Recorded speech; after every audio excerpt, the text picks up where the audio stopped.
Teamster Power 767 Reality Check with Jeff Schenfeld and Garfield Hooper.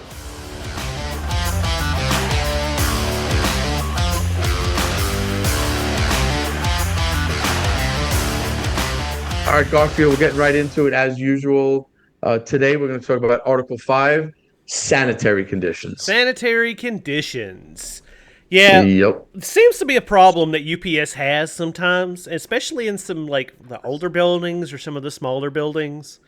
Yes. But Yes. because I've seen some questionable uh, toilets in this for Oh UPS. my God, yes. Yep. I know. But we'll start off just by reading through the article real quick. It's real small, so it's just Yep. basically a page long. Article 5, sanitary conditions. The employer agrees to maintain a clean sanitary washroom having hot and cold running water with toilet facilities in all present and future buildings. The employer further agrees to provide separate toilet and changing facilities for male and female employees in all present and future UPS buildings which have more than 15 drivers. I mean, I think that's a little bullshit. I don't think there should be if there's 5 drivers in a building, I think you should have separate toilets. Absolutely. But, I think that's a little bullshit, but yeah, it's not right. There should be more bathrooms. The ladies, they have, I mean, it makes it uncomfortable for them, and we don't want to do that to them. I don't No. understand why that thinking is still there. No. With UPS. The employer shall implement procedures designed to ensure privacy for all employees when using facilities in UPS buildings with 15 or fewer drivers. Such toilet facilities will be equipped with proper ventilation devices and shall be heated as climate conditions shall warrant. The employer agrees to provide lockers for those employees who are required to change into uniform or take a lunch period. All other employees will be provided a suitable area for keeping personal items and clothes. Assigned lockers will not be opened by the employer unless either the employee or union representative is present. When the employer and the union agrees that the local water is not suitable for drinking, the employer will provide bottled water. And that's it. Yeah. A few things. Mm-hmm. Such toilet facilities will be equipped with proper ventilation devices and shall be heated as climate conditions shall warrant. I think they should be heated and cooled. I don't understand why that language isn't in there. We've obviously talked about heat plenty. I know we've had some issues with that in our buildings in the past. They will just randomly decide that we don't have to run the air conditioner in the toilets. That this summer. Oh, they did. They've done it almost every summer since we've been there. In McKinney, and I'll get in there one day after work or something, washing my hands and be like, do they not have the AC on here? And I'll have to go talk to somebody about it. And it's like, just turn it on. This is a $1 billion company. You make billions of dollars every quarter. Turn the fucking air conditioning unit on in the facilities so that people aren't sitting there sweating their ass off when they have to use the restroom. It's common decency, please. The heat-related issue before they even go out. I know. And then that doesn't even take into consideration, the part-timers, preloads, local sort, day sorts. They're out there sweating their asses off and all that stuff, and they got to go in and use the restroom. Absolutely. Now they're sweating even worse because there's no AC in the toilets. That's a cool zone. If they need to go in there and cool off, let them go in there and cool off. Why are we having this fight? This is one of those things that we shouldn't have to talk about. Yes, yes. It's and I don't understand, they have people, who clean. They have a company that comes in, they clean the buildings. I mean, I wish we had porters like some other, that's in the contract, where they're unionized, but okay, that's something different. But I mean, I get that some people are not very, they don't do the right thing when they're in the bathroom, but the bathroom still needs to be clean. And some of the bathrooms in Dallas, oh God, there's off limits bathrooms. It's just, and that's something that's a problem. It's like a hazmat, right? If certain things go on in there, and it's got to go on the concerns log, right? 100%. Like anything else, like we say, if you want us to go down to the panel and there's a problem with that, you need to put it on the concerns log because that's the first thing they're going to ask you. Was it on the concerns log? Yeah. So, and it's an issue, and these things shouldn't be happening. These, bathrooms should be clean. You have the people there. What are they cutting their hours too? Oh yeah, You know, probably. They're trying to cut. I They're trying to mean, cut corners everywhere they can. Maybe cutting the cleaning staff down. That's.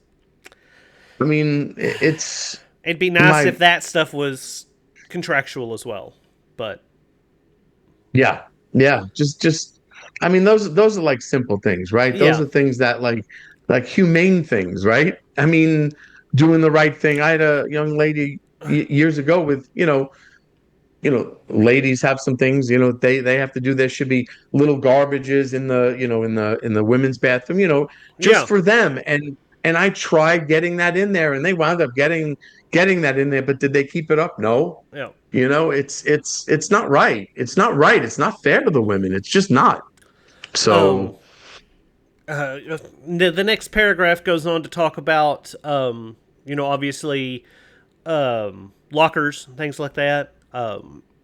We've got a bunch of lockers. Most people don't use them. Some people do. Some people put locks on them. Some people don't. Obviously, they're just bring your own little hook locks. That's what ours are. they put in new lockers a couple of years ago. They redid the bathrooms. Remember when they Yeah. redid the bath? They came with locks. So the company, the on-road super, is like, okay, here's your combination. I'm like, huh? Really? My combo? Thank you. Right? Where's the privacy there? Right? No, ours all Yeah. have like the individual hooks, so you can put your own lock on them. Um, Yeah. Obviously, use it at your own risk. And Yeah. obviously assigned lockers will not be opened by employer unless either the employer or union representative are present. Like, don't you know, don't put anything in your lockers that they might need to Yes. find. Don't. Like, don't do something Yes. stupid. Like, Yes. we shouldn't have to tell you that, but don't put Nah. something that could get you in trouble in your locker at work on premises, please. But we're gonna say it anyway. Yeah, Yeah. So we just we have to do the right things also. We have to be respectful of other employees. We each have to, respect each other. And I think sometimes, you know, with the heat or whatever's going on, but still, come on, common courtesy. yeah, Let's have some common courtesy as well. yeah. So, we all have to work together. And then, of course, So, local drinking water. I don't know that. I'm sure it's happened somewhere. I've never had a place come up and say, "Hey, the local drinking water here is not good." Maybe if you were in Flint, Michigan, or something like that, yeah. maybe they were having to provide water bottles for them. But Yeah. I mean, They have the honestly, filtered water there, right? yeah, we have filtered. Well, Well, we have two spots in the entire building for what do we have? Close to 300 drivers and probably as many part timers. We have two spots to fill up with filtered water in our building. So, but they provide us with bottled water. So, yeah. yeah, Yep. as they should. Yep. Yep, absolutely. So it's kind of is self-explanatory. A lot of things, Yeah. just respect each other, and if something is not the way it should be, get with someone on the safety committee, make sure they put it in the concerns logs because Yes. those things are important. Yeah. Things become hazmats, like I Yeah. said, and that's a safety issue. And two, like Jeff says, just to reiterate, like, if something is wrong, if something you're going to file an Article 5 on, it's probably going to be safety related. So please be sure it goes on the concerns log, because if you do end up having to file a grievance on it, it's going to be the first question they ask at panel, is if any of this Yep. ended up on the concerns log. So Yep. just be sure you're doing that if you have to. Hopefully, because in theory, management has to use these facilities too. So hopefully, management is willing to take care of this stuff in a proper manner. But we'll see. Yeah.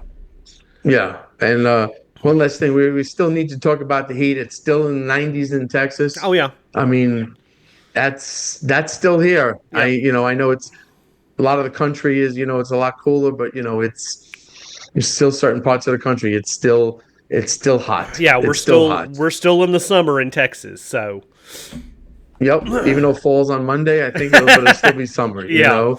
But, still same thing. Go to your cool zones, hydrate. Yes, please. Same things you're doing. Don't, because it's gotten half a degree cooler. Yeah. Or not as hot, however you want to look at that. Yeah. Just keep doing the same things because you could still obviously fall out. Take care of yourself and, again, just keep doing the same things that you do in the middle of the summer. Yeah. So we're gonna leave it right there for myself and Garfield. Everyone have a good day. We all deal with national language, but on this podcast, when it comes to supplemental language, we deal mostly with the southern region. And as always, it's best to get advice from your local stewards or business agents. If you would like to reach out to us with any questions, we have an email address, 767realitycheck@gmail.com. That's 767realitycheck@gmail.com. And remember, strong people stand up for themselves, but the strongest people stand up for others.